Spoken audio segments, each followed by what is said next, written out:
US stocks slide again after Trump threatens a 200% tariff on European beverage imports. US inflation below forecasts, migrant departures from New Zealand hit a record high, and Australian businesses didn't get the same boost as consumers did from the RBA's rate cut. That's coming up in our 5 Things in 5 Minutes on Friday, March the 14th. And then in today's bonus deep dive interview, ANZ Economist Sophia Angala analyses the impact on Australia from the Trump administration's new metals tariffs. Looking at Australia's total exports of aluminium and steel to the US against its exports globally, that formed just a 0.2% share of goods exports through 2024.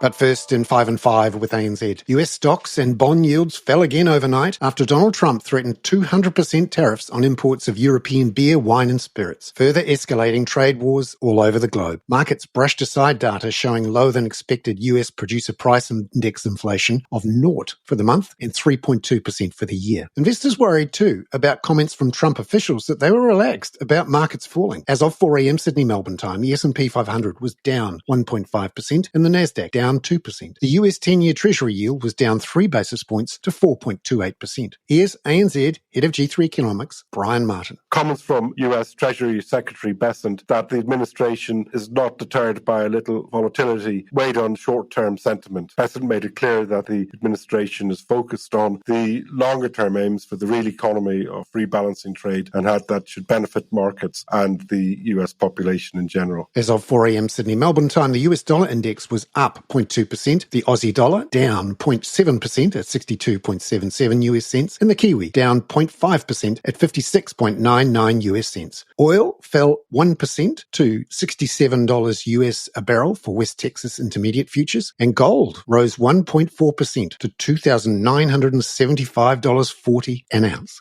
Number 2. ANZ Group Chief Economist Richard Yetzinger says he believes the Trump administration might have to pivot away from policies causing uncertainty. The question is, where would they pivot to? Trump's campaign was pretty narrowly defined around this idea of, kind of ill-defined as well, making America great again. Tariffs a big part of that, reindustrialization and manufacturing a big part of that, and also reducing the size of government and, if you like, letting the private sector get on with it. If those things start to come under pressure in terms of the market signals or Trump's approval ratings, which I think they're likely to, certainly in terms of the markets, and Trump does pivot, it's not obvious that there's a plan B that still gets Trump his signature objectives around tariffs and other things.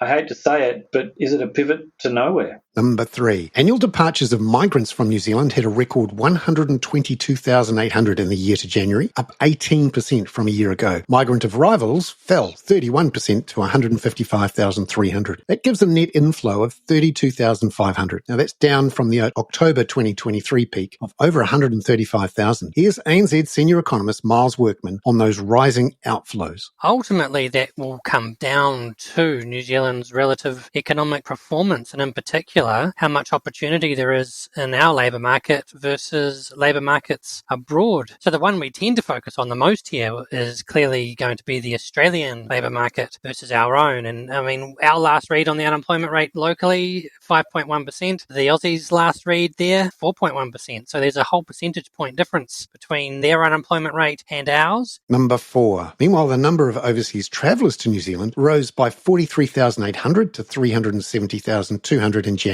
But arrivals still haven't caught up to their pre-COVID highs, sitting at 93% of what was seen pre-COVID. Miles says there still hasn't been a full recovery in Chinese tourists. Countries like the US and Australia, they have picked up pretty much back to pre-pandemic levels. Meanwhile, China is still struggling in that respect. The interesting thing there is that China's economy is clearly going through a few different phases there. I mean, there's the housing issues, but there's also some demographic issues there that are weighing. And potentially there has been maybe a bit of a structural break in traveller appetite leaving China. Number 5. Australian business confidence data this week showed the Reserve Bank of Australia's February rate cut didn't feed through into confidence in the same way as it did for consumer confidence. ANZ Senior Economist Adelaide Timbrell explains why. Businesses are far less leveraged than households and so are not as impacted by changes in interest rates, but they're also more likely to take on fixed debt or have hedging in terms of their interest rate debts as well. Businesses in Australia, relative to the size of the economy, are really at around a 40-year low for indebtedness as well. So they have less debt and they have less variable debt than households. So for businesses, global trade matters more and the RBA cut matters less. So we're going to see a bit of a divergence between business and consumer confidence as these two offsetting factors evolve.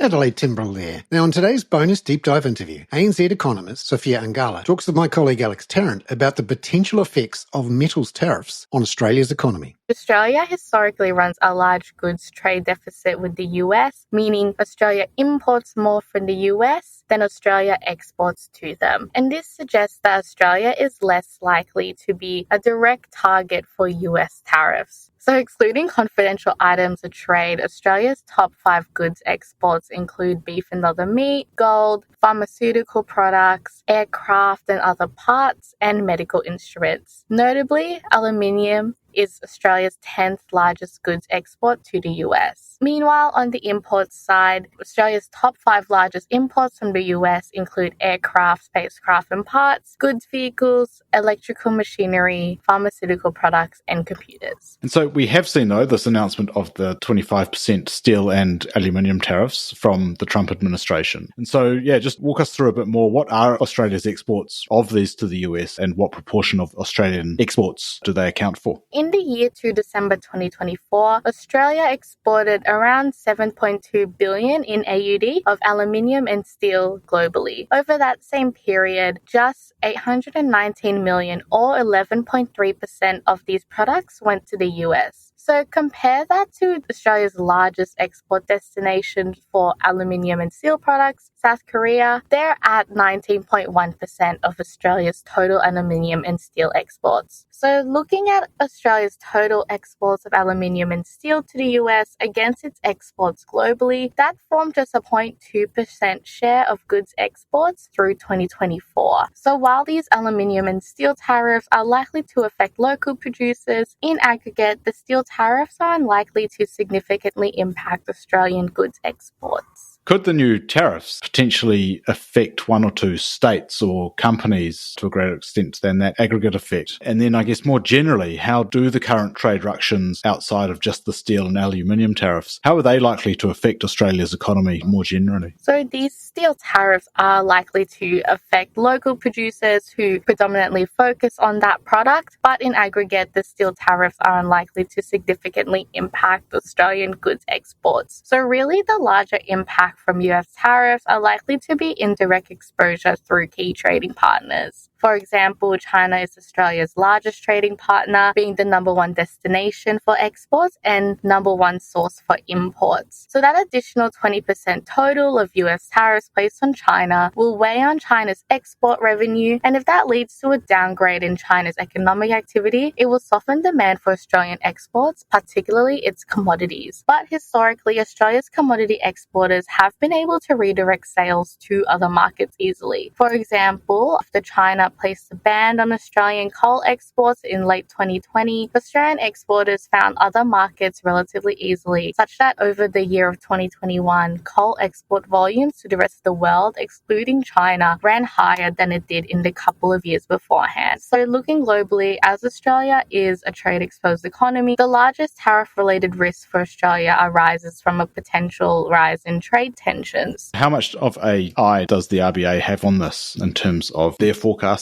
for the Australian economy? And is this feeding into the Treasury's views as well? So the RBA did note in their latest statement of monetary policy released alongside that February cash rate decision that due to the high level of policy uncertainty at the time, it was yet to incorporate that trade uncertainty into its forecast. So this is likely to place some downside risks on those forecasts that we saw released by the RBA. Sophia Angala there. I'm Bernard Hickey. That was 5 and 5 with ANZ for Friday, March the 14th. Catch you next week with a look ahead to the next US interest rate decision. And a quick note of celebration and thanks. This week, 5 and 5 with ANZ passed the milestone of 1 million downloads since our launch in August 2023. Cheers. This podcast contains general information only, not investment advice. You should obtain advice for your personal circumstances before making any investment decisions. Please view the podcast disclaimer available via your media player or email.